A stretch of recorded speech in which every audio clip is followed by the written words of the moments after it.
आज है 17 अगस्त और 17 अगस्त 2020 के हरियाणा करंट अफेयर इस पर्टिकुलर वीडियो में हम लोग पढ़ने वाले हैं, जानने वाले हैं। मेरा नाम है सुनील। आशा करता हूं आप लोग बहुत अच्छे होंगे। स्टार IQ यूट्यूब चैनल को अगर आपने सब्सक्राइब नहीं किया है अभी तक तो सब्सक्राइब कर लीजिएगा और पास में बेल आइकन है उसे भी प्रेस कर डालिएगा। अगर आपको मेरे द्वारा पढ़ाए गए सभी लेक्चर्स का PDF फाइल चाहिए तो आप मेरे Telegram channel star IQ PDF पे पहुंच जाइएगा। अगर आपको क्विज देना है तो star IQ quiz Telegram group है, यहां पहुंचिएगा। स्टार IQ एजुकेशन के नाम से फेसबुक और इंस्टाग्राम पेजेस भी हैं, आप उन्हें भी फॉलो कर सकते हैं। कल मैंने आपसे क्वेश्चन पूछा, उसका सही जवाब क्या रहेगा? हरियाणा में परिवार पहचान पत्र पोर्टल की शुरुआत किसने की है? तो इस क्वेश्चन का सही आंसर था माननीय मुख्यमंत्री मनोहर लाल खट्टर। PPP योजना के नाम से इसे पुकारा करते हैं और ये क्वेश्चन बहुत इंपॉर्टेंट है आने वाले किसी भी पेपर के लिए। वैसे आप लोगों ने इसका विस्तार दिया ही है, बड़ी बखूबी से आप लोगों ने इसका जवाब दिया है, तो धन्यवाद आप सभी का। आइए बढ़ते हैं आज के क्वेश्चन की ओर। आज का पहला हमारा जो प्रश्न है या क्वेश्चन है, हरियाणा सरकार के शहरी स्थानीय निकाय निदेशालय ने कब तक सभी बूचड़खाने बंद करने के आदेश दिए हैं? यानी कि सभी शेल्टर हाउसेस जहां पे जो है पशु वगैरह जो है या जानवरों वगैरह को काटा जाता है, मांस वगैरह से संबंधित जगह होती है, तो इनको 23 अगस्त तक बंद करने के आदेश दिए हैं। डी ऑप्शन जो है इस क्वेश्चन का हमारा वो बिल्कुल ठीक है। अब आप कहेंगे सर ये हमारे एग्जाम पॉइंट ऑफ व्यू से कैसे इंपॉर्टेंट हुआ? तो बताता हूं, इस क्वेश्चन के अंदर भी एक क्वेश्चन छिपा हुआ है तो ये इंपॉर्टेंट है, तो ही मैंने ये क्वेश्चन बनाया। जैन धर्म के पर्युषण पर्व है एक, ठीक है, क्या है? जैन धर्म का पर्युषण पर्व है और इसी धर्म के चलते हुए ये पर्व चल रहा है फिलहाल इनका, और इसी पर्व के चलते ये सभी बूचड़खाने बंद किए गए हैं। हमारे पेपर के लिए क्वेश्चन ये है कि ये पर्युषण पर्व जो है ये कब मनाया जाता है और इसका मतलब क्या होता है? स्टैटिक बेस का क्वेश्चन बन सकता है कहीं सिविल सर्विस एग्जाम में अगर आप बैठते हैं तो पर्युषण पर्व जो है ये भादवे के महीने में मनाया जाता है और इस बार जो है ये 15 अगस्त से लेके 23 अगस्त के बीच में जो है वो मनाया जा रहा है। पर्युषण का मतलब क्या होता है? परि का मतलब चारों ओर होता है, उषण का मतलब धर्म की आराधना होता है, चारों ओर धर्म की आराधना करना पर्युषण का मतलब होता है। अच्छा, इसे कौन मनाता है? तो इसे श्वेतांबर और दिगंबर समाज, जैन धर्म के दो पार्ट बंटे हुए, आपने जैन धर्म पढ़ा भी होगा। इन दोनों ही समाज के लोग जो है इसे मनाया करते हैं भादवे के महीने में या भाद्रपद महीने में। श्वेतांबर के व्रत पूरे होने पे दिगंबर व्रत अपने शुरू कर देते हैं और यह जो पर्व है यह महावीर स्वामी के मूल सिद्धांत अहिंसा परम धर्म यानी और जियो और जीने दो, इस राह पे चलना सिखाता है और मोक्ष के द्वार को खोलने की कोशिश करता है। तो आपको बस इतना याद रखना है कि पर्युषण पर्व किस धर्म से रिलेटेड है, जैन धर्म से। कब मनाया जाता है? ये भाद्रपद के महीने में मनाया जाता है। इस बार हरियाणा में 15 से 23 अगस्त तक मनाया गया था, ठीक है। और इस पे जो है सभी को जियो और जीनो दो, या यूं कहिएगा किसी जानवर वगैरह की हत्या ना हो, इस करके सभी शेल्टर हाउसेस हरियाणा सरकार ने जो है वो बंद कर दिए हैं। हरियाणा शिक्षा विभाग में पहली बार कितने कलर का ऑनलाइन ट्रांसफर पॉलिसी के तहत तबादला किया गया है? तो हरियाणा सरकार के अंदर 3159 यानी कि 3139 कलर का जो है वो ऑनलाइन ट्रांसफर पॉलिसी के तहत जो है वो तबादला किया गया है, ट्रांसफर किया गया है। अब आप कहेंगे सर उन्हें ट्रांसफर कर तो दिया, लेकिन मान लेते हैं कि ऑनलाइन करने के बाद में किसी को प्रॉब्लम आ गई, तो भी मान लेते हैं कि मैं हरियाणा में हूं, मुझे मेवात में भेज दिया तो मुझे तो बहुत ज्यादा प्रॉब्लम आएगी, तो मैं अपनी शिकायत फिर कैसे दर्ज करूंगा या अपनी प्रॉब्लम कैसे साझा करूंगा? तो इसके लिए सरकार ने एक पोर्टल बना रखा है जिसका नाम क्या है? सुगम, ठीक है, सुगम संपर्क पोर्टल है। इस पोर्टल के माध्यम से जो है अपनी जो भी प्रॉब्लम है वो डाल सकते हैं और वापिस उन्हें जो है अपनी जो इंपॉर्टेंट जगह या किसी कारण अगर वो बताएंगे तो उसको दोबारा जो है ट्रांसफर भी करवाया जा सकता है। लेकिन अगर एक बार ऑनलाइन ट्रांसफर हो गया तो एक बार वो वर्क स्टेशन ज्वाइन करना होगा, बाद में इस सुगम पोर्टल पे आके वो अपनी जगह जो है चेंज करवा सकते हैं। सर ये पहली बार ऑनलाइन ट्रांसफर पॉलिसी शुरू कब हुई थी? 2016 के अंदर, अप्रैल 2016 के अंदर जो सबसे पहली बार इस पॉलिसी को शुरू किया गया था। सर क्यों शुरू किया गया था? क्योंकि जो है बड़े बड़े अधिकारी वगैरह इसमें घपलाबाजी बहुत करते थे, अपनी मनचाही जगह जो है वो वहां पे ट्रांसफर करवा लेते थे, जो वास्तव में जिनको जरूरत होती थी वो इससे वंचित रह जाते थे। बेसिकली ये जो है ऑनलाइन ट्रांसफर पॉलिसी महिलाओं के लिए ही शुरू की गई थी, ताकि महिलाओं को सबसे ज्यादा प्रॉब्लम आती है क्योंकि फैमिली को भी संभालना और जॉब को भी संभालना, ठीक है। अभी कोई महिला है एक करनाल में रहती है और उसका ट्रांसफर मेवात में कर दिया जाए, गुरुग्राम में कर दिया जाए, मतलब क्या कहीं दूर दराज के के स्थान पे कर दिया जाए, जहां उसको प्रॉब्लम आए, फैमिली भी ना संभाल पाए और जॉब भी ना संभाल पाए, इस वजह से उसके मनचाही जगह या उसके घर के आसपास वाला क्षेत्र ही देने की कोशिश की जाए। इसलिए ऑनलाइन ट्रांसफर पॉलिसी का जो है यूज किया गया है। सबसे पहले पीजीटी की ऑनलाइन ट्रांसफर किए गए थे, फिर टीजीटी, फिर जेबीटी, लेकिन हरियाणा में ऐसे पहली बार हुआ है कि नॉन टीचिंग स्टाफ का भी ऑनलाइन ट्रांसफर किया जा रहा है। अगला क्वेश्चन हमारा क्या कि हाल ही में हरियाणा सरकार ने सैलरी बिल से संबंधित प्रणाली के लिए किस सिस्टम को लागू किया है। सैलरी बिल से संबंधित जो है हरियाणा सरकार के अंदर ई वाउचर सिस्टम जो है वो लागू किया गया है। बी ऑप्शन सही है इस क्वेश्चन का हमारा। ई वाउचर सिस्टम लागू हो गया और इस प्रणाली के तहत डिजिटल हस्ताक्षर के साथ ई वाउचर ऑनलाइन खजाना जो है वो कार्यालय पहुंच पाएगा और डीडीओ यानी कि ड्राइंग एंड डिस्ट्रीब्यूटिंग ऑफिस को खजाना कार्यालय के चक्कर जो है नहीं काटने पड़ेंगे, सारा काम ऑनलाइन ही हो जाएगा। वैसे मैं आपको बता दूं कि पायलट प्रोजेक्ट के तौर पे जो है इस प्रणाली की शुरुआत पंचकुला से हुई थी, ये सक्सेस हुई है, इसी वजह से इसे पूरे हरियाणा के अंदर लागू किया जा रहा है। 2018 में डिजिटल हस्ताक्षर प्रमाण पत्र सिस्टम लागू किया गया था, ठीक है। तो इसके बाद में होगा क्या कि एक टोकन जनरेट होगा और मतलब सभी विभागों की सैलरी बिल ऑनलाइन खजाना कार्यालय में पहुंचेगी, जिसके बाद एक टोकन जनरेट होगा। इसके बाद सैलरी बिल पास होकर बैंक में पहुंच जाएगा, जिस भी बैंक में जाना है, और उसके बाद में कर्मचारियों को अपने आप सैलरी जो है वो मिल जाएगी। अगला क्वेश्चन हमारा है कि हाल ही में हरियाणा सरकार ने कितने किसान मित्र लगाने का निर्णय किया है। 17,000 किसान मित्र लगाने का निर्णय किया है। सी ऑप्शन सही है इस क्वेश्चन का हमारा। देखिएगा किसान मित्र लगाने की जरूरत क्यों पड़ी है, क्योंकि किसानों को थोड़ा सा जागरूक करने के लिए कैसी मिट्टी के अंदर कौन सी फसल लगाई जाए, मिट्टी की जांच कैसे की जाए, कौन सा बीज लाया जाए, उन्नत किस्म का बीज कैसे लेके आए, ठीक है, कौन सी खाद कब डालनी चाहिए, कौन सी स्प्रे कब करनी चाहिए, कैसी कैसी स्प्रे करनी चाहिए, क्या क्या मशीनें आती है, कौन कौन सी फसल अच्छी रहेगी, इन सभी के बारे में बताने के लिए 17,000 किसान मित्र लगाए हैं। 100 किसानों पे एक किसान मित्र जो है वो काम करने वाला है। ये घोषणा हरियाणा के कृषि और किसान कल्याण मंत्री जेपी दलाल ने की है, जो कि आपको फोटो में दिखाई दे रहे हैं, यही है जेपी दलाल, और ये लोहारू से जीते हुए हैं। इनके पास में एग्रीकल्चर डिपार्टमेंट, इन्हीं के पास में पशुपालन डिपार्टमेंट, इन्हीं के पास में मत्स्य पालन डिपार्टमेंट और इन्हीं के पास में कानून मंत्रालय भी शामिल है। अगला क्वेश्चन जो हमारा है वो क्या है कि हरियाणा के मुख्यमंत्री मनोहर लाल खट्टर ने किस योजना के तहत 200 और गांवों को 24 घंटे बिजली उपलब्ध करवाने का निर्णय किया है। तो इस योजना का नाम है महारा गांव जगमग गांव। बी ऑप्शन सही है इस क्वेश्चन का हमारा। मैं आपको डिटेल बताऊं तब तक आप मुझे कमेंट में बताओ कि महारा गांव जगमग गांव जो है ये योजना कब शुरू की गई थी। देखिएगा हरियाणा के अंदर 10 जिलों में 24 घंटे बिजली उपलब्ध करवाने का काम जो है अभी रिसेंटली पूरा किया गया है, ठीक है। और 4638, ठीक है, 4638 गांव के अंदर जो है 24 घंटे उपलब्ध बिजली करवाई जा रही है वर्तमान में। अगर ये 200 और जुड़ जाते हैं तो ये 4838 गांव हो जाएंगे और वहां पे जो है ये 24 घंटे बिजली उपलब्ध करवाने का काम होगा। वैसे मैं आपको बता दूं नवंबर 2020 तक का योजना है सरकार की कि तकरीबन 5000 प्लस गांवों को ले जाएं 24 घंटे बिजली उपलब्ध करवाने के मामले में।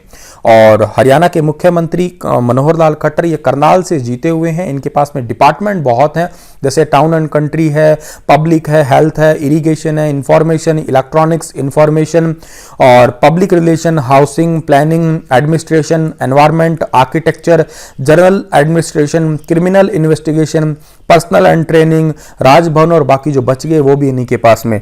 2-4 यार कम ले लेते, हमारा मतलब आपने जीना हराम ही कर दिया। इतने सारे डिपार्टमेंट कैसे याद करेंगे बेटा, आप रोज रोज आएंगे, रिपीट होंगे तो आप याद कर लेंगे। चलो, हाल ही में अभय सिंह चौटाला ने राष्ट्रीय वुशु खिलाड़ी शिक्षा को कितने रुपए प्रति माह देने की घोषणा की है। तो राष्ट्रीय वुशु खिलाड़ी शिक्षा को 15,000 रुपए प्रति माह देने की घोषणा की है। बी ऑप्शन जो है इस क्वेश्चन का हमारा ठीक है, यही है वो राष्ट्रीय वुशु खिलाड़ी शिक्षा।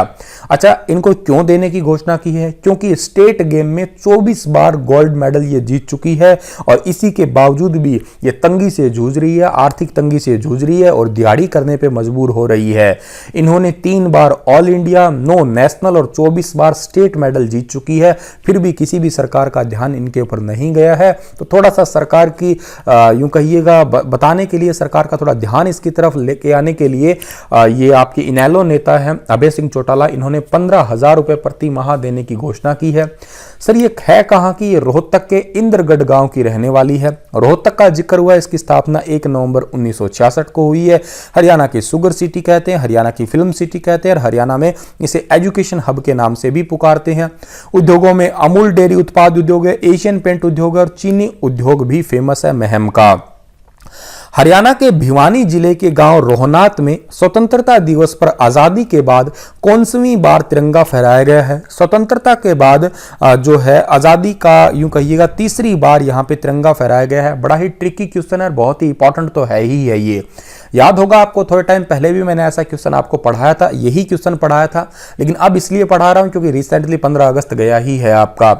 अच्छा, वहां पे सर पहले तिरंगा क्यों नहीं फहराया गया इस गांव में? क्योंकि आजादी के संघर्ष में यहां के गांव के लोगों ने अपनी पूरी जी जान लगा दी थी, जमीन खराब कर दी थी, अपना जीवन खराब कर दिया था, पर फिर भी किसी भी सरकार ने इस गांव की तरफ ध्यान नहीं दिया था। तो अब जो है हमारी ये खट्टर सरकार या बीजेपी सरकार ने पहली बार 23 मार्च 2018 को जो है यहाँ पे तिरंगा जो है फहराया है। मुख्यमंत्री मनोहर लाल खट्टर और गांव के बुजुर्ग तालाराम नंबरदार के द्वारा सबसे पहली बार यहाँ पे तिरंगा फहराया गया था। अब जो है रिसेंटली 1857 के अंदर जो है वो बिरहड़ दास बैरागी के वंशज हैं, एक बूढ़े व्यक्ति हैं 81 साल के, जिनका नाम है आत्माराम। ठीक है, आत्माराम ने इस तिरंगे झंडे को फहराया है इस बार। और 15 अगस्त 2018 को जो था उसमें गांव की सरपंच रीनू ने जो है, या गांव की सबसे ज्यादा पढ़ी लिखी बेटी ने इसका जो है तिरंगा झंडा का फहराया था या ध्वजारोहण किया गया था। एक साल के अंदर ये जो जितने भी दिन आते हैं उनको एक ही बार काउंट किया गया है। ऐसा नहीं कि मतलब एक साल के अंदर से 23 मार्च को फहरा दिया, फिर उसके बाद 15 अगस्त को फहरा दिया, तो वो 2 बार हो गया। एक साल के अंदर जो भी दिन आए उसको एक ही बार, 2018 में एक बार, 2019 में फिर पूरा एक बार, 2020 में फिर तीसरा बार। इस टाइप से ये तीसरी बार है, याद रखिएगा आप लोग। ठीक है, चलिएगा आगे बढ़ते हैं हम लोग। उससे पहले हमें भिवानी के बारे में जिक्र करना है। भिवानी की स्थापना 22 दिसंबर 1972 को हुई है और भिवानी के उपनाम अगर पूछे जाएं तो है हरियाणा की काशी। मंदिरों की वजह से इसे कहते हैं हम लोग सिटी ऑफ वॉर हीरोज कहते हैं, बॉक्सिंग का पावर हाउस कहते हैं और मिनी क्यूबा के नाम से भी जानते हैं। ये वाले मंदिर एग्जाम में बहुत पूछे जाते हैं। हरिहर मंदिर, भूतों का मंदिर, मुंगीपा मंदिर, देवसर मंदिर और घंटाघर मंदिर। भूतों का मंदिर एग्जाम में पूछ लिया जा चुका है कई बार, तो अच्छे से इसे याद कर लीजिएगा आप लोग। चलो अगला क्वेश्चन पढ़ते हैं हम लोग। तो पिछले 7 महीने के आंकड़ों के अनुसार हरियाणा का कौन सा जिला लिंगानुपात में पहले स्थान पे रहा है? पिछले 7 महीने के आंकड़ों के अनुसार हरियाणा के अंदर सेक्स रेशो सबसे ज्यादा रहा है फतेहाबाद का। सी ऑप्शन जो है इस क्वेश्चन का हमारा बिल्कुल ठीक रहेगा। वैसे 2019 में जन्म दर का अनुपात जो था वो था 923, ठीक है, और 923 था, लेकिन अब जो है वो घट के 914 हो चुका है। लेकिन पिछले 5 वर्षों के अंदर लिंगानुपात में काफी अच्छा जो है सुधार आया है हरियाणा के अंदर। फतेहाबाद जिले के अंदर सबसे अच्छा लिंगानुपात रहा है। कितना रहा है सर? फतेहाबाद के अंदर रहा है भाई 948 रहा है, ठीक है, 948 जो कि टॉप पे है, याद रखिएगा। दूसरे स्थान पे कैथल का रहा है, ठीक है, और कैथल का कितना रहा है सर जी? 942 रहा है, ये भी आप याद कर लीजिएगा।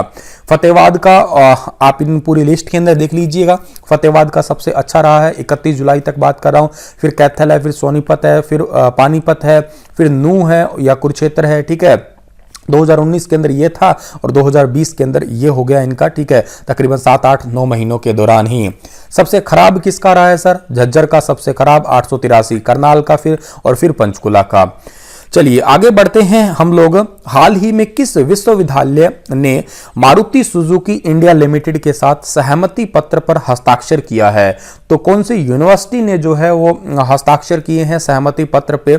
इस यूनिवर्सिटी का नाम है विश्वकर्मा कौशल यूनिवर्सिटी। सी ऑप्शन जो है इस क्वेश्चन का हमारा ठीक है। विश्वकर्मा कौशल यूनिवर्सिटी ने जो है मारुति सुजुकी इंडिया लिमिटेड और कौशल विकास मंत्री मूलचंद शर्मा की उपस्थिति में जो है इन दोनों का MOU यानी कि मेमोरेंडम ऑफ अंडरस्टैंडिंग पर हस्ताक्षर हुआ है।